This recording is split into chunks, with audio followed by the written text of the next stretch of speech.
bundok na. Gusto na naman kunin yung laruan ni Solo eh. Ay, abang ka na naman. Tingnan niyo po kung gaano katukso yan. Mag-aagis ako ng ibang laruan, ayaw niya. Ang gusto niya ito pa rin. Yung nilalaro ni Solo. O, tingnan niyo. Ganyan katukso yan si Astig. Kaya yung sa nagsasabi po na bigyan niyo ng ibang laruan. Tukso lang yan si Astig. Kahit may laruan na kasi, hindi niya kukunin. Ang gusto niya kung ano yung nilalaro ng iba. Ayun ang kinukuha niya. Nawala yung focus niya kasi nilaro siya na mayor eh. Ayun na naman.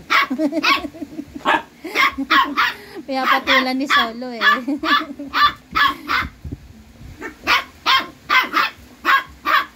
Ayun oh, may laruan ka pa oh. Ayan, bibigyan ka ni Papa mo laruan. Oh, ayan. At, ayan. Ayan po yung ebidensya. Ang ebidensya, ayaw niya pa rin. Ang gusto niya talaga, kung ano yung nilalaro ng isa. Ayun ang kanya. Siga yan eh. Ayan na. Oh, tumalikod si Solo. Pasalamat ka, nangati si Solo.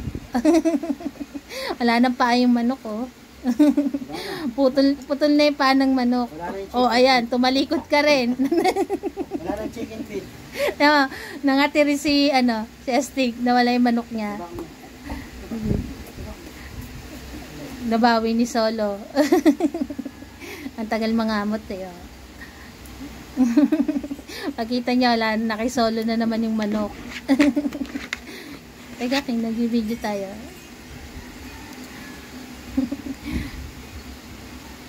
Hindi niya pa napapansin na kay Solo na yung manok. Ang tagal magkamot ng buntot, oh.